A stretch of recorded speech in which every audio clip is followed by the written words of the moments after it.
Hi all. ഇന്ന് പുതിയൊരു പ്രസൻറ്റേഷനുമായിട്ടാണ് ഞാൻ നിങ്ങളുടെ മുമ്പിൽ വരുന്നത്. പുതിയ പ്രസൻറ്റേഷൻ എന്ന് പറയുന്നത് സാധാരണ വിട്ട് ഇന്നൊരു PPT പ്രസൻറ്റേഷൻ സ്റ്റൈലിലാണ് വരുന്നത്. കാരണം ഇതിൻ്റെ കാണികൾക്ക് ഇത് കൂടുതൽ കാര്യങ്ങൾ കണ്ട് പെട്ടെന്ന് മനസ്സിലാക്കാനും ആവർത്തിച്ചത് കാണുമ്പോൾ അതിൻ്റെ ടൈറ്റിലോട് കൂടി കാണുമ്പോൾ അതിൻ്റെ ഒരു അനുഭവം വേറെയാണെന്നുള്ള അഭിപ്രായം പലരിൽ നിന്നും കിട്ടിയത് കൊണ്ടാണ് അങ്ങനെ ചെയ്യുന്നത്. Scientific knowledge and scientific temper. Scientific temper എന്നൊക്കെ പറഞ്ഞു കഴിഞ്ഞിട്ടുണ്ടെങ്കിൽ നമുക്ക് വളരെ സുപരിചിതമായ ഇന്ത്യൻ ഭരണഘടനയിലടക്കം അത് രേഖപ്പെടുത്തി വെച്ചിട്ടുള്ളതാണ്. മറ്റൊരു ഭരണഘടനയിലും നമുക്ക് അത്തരത്തിലുള്ള ഒരു സയൻറ്റിഫിക് ടെമ്പർ എന്നുള്ള ഒരു വാക്കിനെ കുറിച്ച് നമുക്ക് കാണാൻ സാധിക്കില്ല. സയൻറ്റിഫിക് നോളേജും സയൻറ്റിഫിക് ടെമ്പറും എന്താണെന്ന് കുറേ സയൻസ് കാര്യങ്ങൾ നമ്മൾ ഫോർമുല, സ്റ്റേറ്റ്മെന്റ്, ഫങ്ഷൻസ്, ഇക്വേഷൻസ് ഇതൊക്കെ ഇങ്ങനെ കുത്തി നിറച്ച് തലയിൽ വെച്ച് കഴിഞ്ഞിട്ടുണ്ടെങ്കിൽ സയൻറ്റിഫിക് നോളേജ് ഉണ്ടാവും.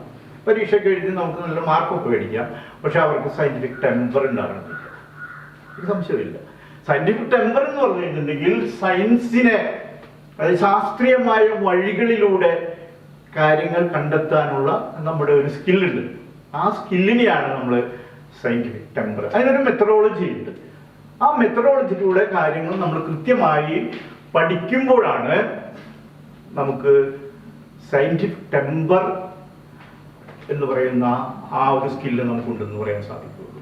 ഇപ്പോൾ ഉദാഹരണമായിട്ട് നമുക്കിപ്പോൾ ആസ്ട്രോഫോബിയ എന്നുള്ളൊരു വാക്ക്, അത് പലരും കേട്ടിട്ടുണ്ടായിരിക്കും, ചില ആളുകൾ കേട്ടിരിക്കണമെന്ന് നിർബന്ധമില്ല എന്നുള്ളതാണ്. കാരണം അതുമായി നമ്മൾ ഇടപഴകുന്നത് വളരെ കുറവായതുകൊണ്ടാണ്. ഏതായാലും ഈ പുതിയ പദം ഞാനൊന്ന് പരിചയപ്പെടുത്തുകയാണ്. ഇത് മലയാളത്തിൽ ഞാൻ എഴുതിയിട്ടുണ്ട്. ഇടിയോടും മിന്നലിനോടുള്ള മിക്കവാറും ആളുകൾക്കും ഇടിയോടും മിന്നലിനോടും ഒരു വലിയ ഭയമുണ്ടെന്നുള്ളതാണ്.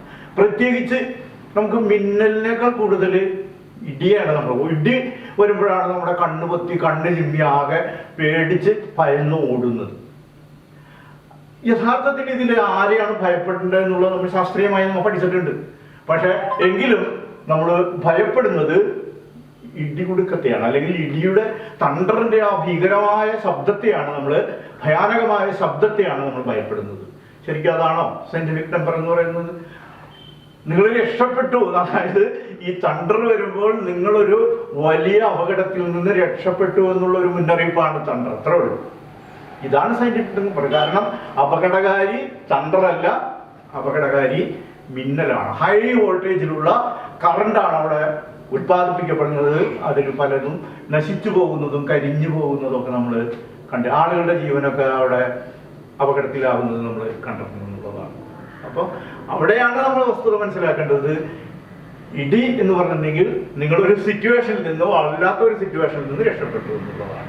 ഇനി സയൻറ്റിഫിക് ടെമ്പർ എന്ന് പറഞ്ഞിട്ടുണ്ടെങ്കിൽ വളരെ രസകരമായ ഒരു അനുഭവകഥ നിങ്ങളുടെ മുമ്പിലേക്ക് ഞാൻ വെക്കുകയാണ്. ഇത് ലണ്ടനിൽ വെച്ച് നടക്കുന്ന ഒരു ഉണ്ടായ സംഭവമാണ്. 1895 സയൻറ്റിഫിക് ടെമ്പർ കൃത്യമായി ഇല്ലാതെ പോയതിൻ്റെ ഒരു അനുഭവ കഥയാണ്. അഡോൾഫ് ബെക്ക് എന്ന് പറയുന്ന ഒരു ബ്രിട്ടീഷ് കെമിസ്റ്റ് എന്ന് പറയുന്ന ഒരു ശാസ്ത്രജ്ഞൻ, അദ്ദേഹം വളരെ അത്യാവശ്യമായിട്ട് എന്തോ അദ്ദേഹത്തിൻ്റെ ജോലിയാർത്ഥം ഇംഗ്ലണ്ടിലെ വിക്ടോറിയ സ്റ്റേഷനിൽ വരികയാണ്. വിക്ടോറിയ സ്റ്റേഷനിൽ വന്നപ്പോൾ അദ്ദേഹത്തിന് വളരെ വിചിത്രമായ ഒരു അനുഭവം ഉണ്ടാവുകയാണ്. ഒരു സ്ത്രീ അദ്ദേഹത്തിൻ്റെ പിന്നാലെ കൂടി, നിങ്ങൾ കഴിഞ്ഞ ആഴ്ച എൻ്റെ അടുത്ത് വന്ന് വളയും മാലയും ഒക്കെ നിങ്ങൾ മോഷിച്ചു കൊണ്ടുവരാനാണ്, അത് എനിക്ക് തിരിച്ചു വേണം. ഇയാൾ പറഞ്ഞു, ഞാനല്ല, ഞാനിവിടെ ആദ്യമായിട്ട് വരുന്നതാണ്, ഞാൻ അങ്ങനെ ഒരു സംഭവം ചെയ്തിട്ടില്ല, ഞാൻ എൻ്റെ വളരെ തിരക്ക് പിടിച്ച ഉദ്യോഗ ജീവിതത്തിൽ എനിക്കതിന് നേരമൊന്നുമില്ല എന്ന് പറയുകയാണ്. പക്ഷേ ഈ സ്ത്രീ പിന്നാലെ പിടികൂടുകയാണ് ഇയാൾ. അങ്ങനെ ശല്യം മൂത്ത് ഇയാൾ എന്ത് ചെയ്തു? ഇയാൾ പറഞ്ഞു, ഞാൻ പോലീസ് സ്റ്റേഷനിലേക്ക് പോകും, നിങ്ങൾ അധികം പിന്തുടർന്നാൽ നമുക്ക് സ്റ്റേഷനിലേക്ക് പോകും. അങ്ങനെ ഒരു പോലീസിനെ കണ്ട് പോലീസായിട്ട് പറയുകയാണ്, ഈ സ്ത്രീ എന്നെ ഇല്ലാത്ത ഒരു സംഭവം പറഞ്ഞുകൊണ്ട് ഇതാ പിന്തുടർന്ന് വളരെ ശല്യം ചെയ്യുന്നു, എനിക്കാണെങ്കിൽ ഭയങ്കര തിരക്കാണ്.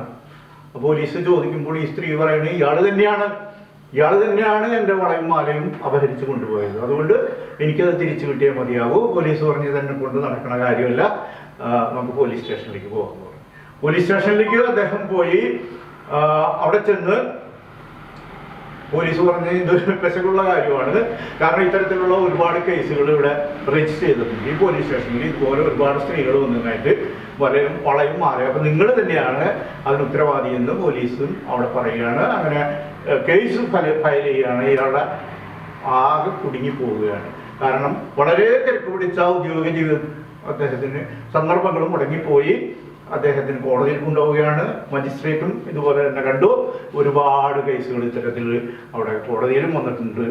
ഇദ്ദേഹത്തെ ജയിലിലാക്കുകയാണ്. 7 വർഷത്തേക്ക് ഇദ്ദേഹത്തെ തടവിലാക്കുകയാണ്. ഒരു രക്ഷയില്ല.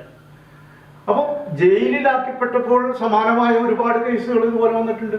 അപ്പോൾ ഒന്ന് കൺഫേം ചെയ്യാൻ വേണ്ടി, ഒന്ന് കുറച്ചും കൂടെ എന്താ പറയുന്നത്, അതിനെ ദൃഢത വരുത്തുന്നതിന് വേണ്ടി ഈ കേസ് കൊടുത്ത പല സ്ത്രീകളെ ജഡ്ജി വിളിച്ചു വരുത്തി അവരോട് ഇദ്ദേഹത്തെ ഐഡന്റിഫൈ ചെയ്യാൻ പറയുകയാണ്. ഒരു തിരിച്ചറിയൽ ടെസ്റ്റ്.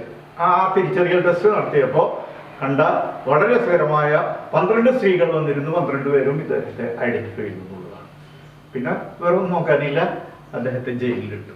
അപ്പൊ ജയിലിലിട്ടപ്പോൾ ഇതുപോലെ കേസുണ്ടായി ശിക്ഷ കൊടുത്ത ആളിനെ അവിടെ നേരത്തെ ജയിലിലിട്ടിരുന്നു.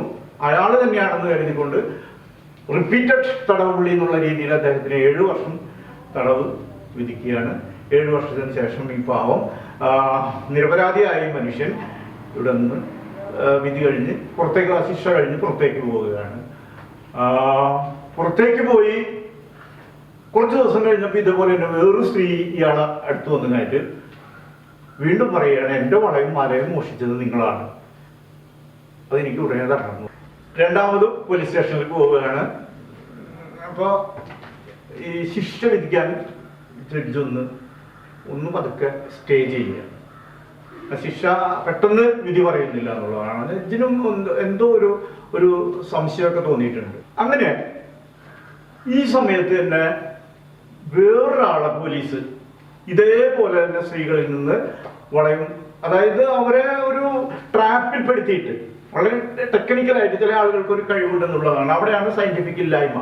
അതായത് നമ്മളെ ഒന്ന് പൊക്കി ഇങ്ങനെ നമ്മുടെ മഹത്വങ്ങൾ ഇങ്ങനെ ഡെവലപ്പ്, നീ സുന്ദരിയാണ്, നിനക്ക് ആ സമ്പത്തുണ്ടാകും, ഈ സമ്പത്തുണ്ടാകും, അവിടെ നിനക്ക് ഗുണം ചെയ്യും, ഇത് നിന്റെ ഫ്യൂച്ചറിൽ വലിയ നന്മകൾ ഉണ്ടാവും എന്നൊക്കെ പറഞ്ഞിട്ട് അവരെ ഇങ്ങനെ പുകഴ്ത്തി കഴിഞ്ഞിട്ടുണ്ടെങ്കിൽ അവർ ട്രാപ്പിൽ വീഴുകയും പിന്നെ മറ്റേ എന്ത് ചോദിച്ചു ധാരാളം അനുഭവങ്ങൾ നമ്മുടെ ചുറ്റുവട്ടത്തിൽ നമുക്ക് കണ്ടിട്ടുണ്ടെന്നുള്ളതാണ്. അതായത് ഒരാളെ നമ്മൾ പൊക്കി പറഞ്ഞു കഴിഞ്ഞിട്ടുണ്ടെങ്കിൽ ഈ സയന്റിഫിക് തിങ്കിങ്, നമ്മുടെ സയന്റിഫിക് തോട്ട്സ് ഇങ്ങനെ കുറഞ്ഞു വരികയും നമ്മളിതെല്ലാം ബ്ലൈൻഡായി തീരുകയും പിന്നെ അവരുടെ ഒരു തരത്തിലുള്ള മാസ്റ്ററിങ്ങിന് നമ്മൾ വിധേയമാവുകയും അവരെന്താവശ്യപ്പെട്ടാലും അത് കൊടുക്കുകയും ചെയ്യുന്നു. ഇതാണ് അനുഭവം.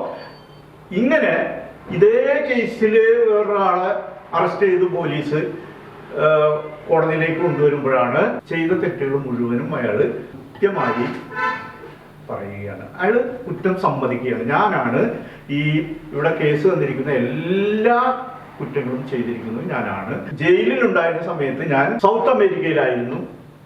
ഇദ്ദേഹം ജയിലിൽ നിന്ന് ഇറങ്ങിയെന്ന് അറിഞ്ഞപ്പോഴാണ് വീണ്ടും ഞാൻ ഇങ്ങോട്ട് വന്ന് ഈ കുറ്റം ചെയ്യുന്നത്. ഈ രീതിയിൽ അയാൾ കുറ്റം സമ്മതിക്കുകയും ഇദ്ദേഹത്തെ കുറ്റവിമുക്തനാക്കുകയും ചെയ്ത് ജയിൽ ശിക്ഷ ഇല്ലാതെ രണ്ടാമത് ഇയാൾ പുറത്തേക്ക് വന്ന് ഇയാൾ വെറുതെ ഇരുന്നില്ല. നിരപരാധിയായ ഒരു മനുഷ്യനെ കോടതി യാതൊരു തെളിവുകളും ഇല്ലാതെ ശിക്ഷിച്ചതിന് ഒരു കോമ്പൻസേഷൻ നോട്ടീസ് അദ്ദേഹം ഒരു കേസ് കൊടുക്കുകയും കോടതിക്ക് തന്നെ അത് ബോധ്യപ്പെട്ടു. ഇത് നിരപരാധിയായ മനുഷ്യനെ ശിക്ഷിച്ചതിലുള്ള കോമ്പൻസേഷൻ അർഹനാണെന്ന് പറഞ്ഞുകൊണ്ട് അദ്ദേഹത്തിന് ഒരു 2000 പൗണ്ട് വിധിച്ചു. വീണ്ടും അയാൾ സമ്മതിച്ചില്ല. അങ്ങനെ 5000 പൗണ്ട് 1895 ഇന്ന് അത് ഒരു 10-60 ലക്ഷം പൗണ്ടൊക്കെ സമാനമായ ഒരവസ്ഥയിലേക്ക് വരുന്നതാണ്. പക്ഷെ അവിടെ ഉണ്ടായ ഒരു സംഭവം വളരെ കൗതുകവും വളരെ എന്താ പറയുന്നത് ശ്രദ്ധിക്കപ്പെടേണ്ടതുമായ ഒരു സംഭവമാണ്. അതായത് അതിനുശേഷം ബ്രിട്ടനിലെ ജുഡീഷ്യൽ സിസ്റ്റം ആകെ നിയമങ്ങളാകെ തിരുത്തി എഴുതാനുള്ള ഒരു വലിയ സംഭവമാക്കി മാറ്റി എന്നുള്ളതാണ്.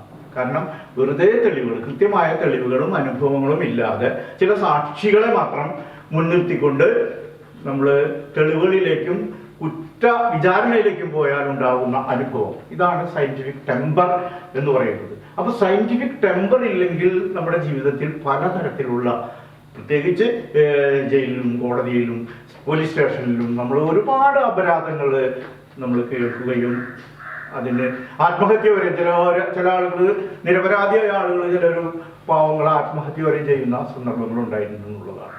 അപ്പോൾ നമ്മുടെ ജീവിതത്തിൽ എപ്പോഴും സയൻറ്റിഫിക് ടെമ്പർ നമുക്കുണ്ടാകണം.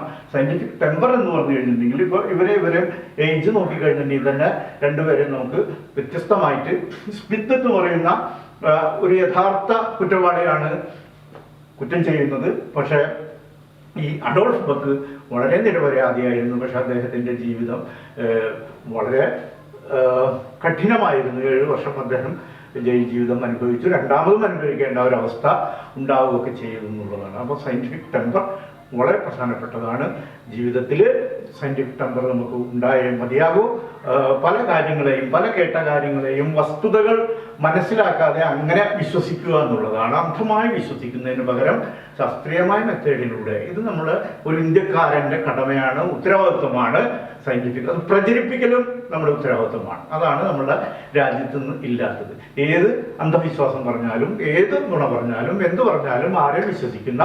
കാരണം നമുക്ക് ഒരു കാര്യം അന്വേഷിച്ച് മനസ്സിലാക്കണമെങ്കിൽ കുറച്ച് പെയിനൊക്കെ ഉണ്ടാകും. അതിൽ നിന്നൊക്കെ വളരെ സേഫ് കോർണറായിട്ട് കേട്ടതൊക്കെ വിശ്വസിക്കുക, പ്രതികരിക്കാതിരിക്കുക, ഒന്നും ചെയ്യാതിരിക്കുന്ന ആ ഒരു അവസ്ഥയിൽ നിന്ന് നമ്മൾ ഉണർന്ന് പ്രവർത്തിക്കുമ്പോഴാണ് നമ്മളെ പല സിസ്റ്റവും ശരിയാകുന്നത് എന്ന് മാത്രം പറഞ്ഞുകൊണ്ട്, ഇതുമായി ബന്ധപ്പെട്ട കൂടുതൽ ക്ലാസ്സുകൾ ആവശ്യമുള്ളവർ ഞാനുമായി പേഴ്സണൽ കോൺടാക്ട് ചെയ്യുകയോ, അല്ലെങ്കിൽ നിങ്ങൾ ഒരു സംഘടനയോ അല്ലെങ്കിൽ ഒരു സ്ഥാപനമാണെങ്കിൽ അവിടെ വന്ന് ഡയറക്റ്റായിട്ട് ക്ലാസ് എടുത്തു നൽകുന്നതായിരിക്കുമെന്ന് മാത്രം പറഞ്ഞുകൊണ്ട് നന്ദി, നമസ്കാരം.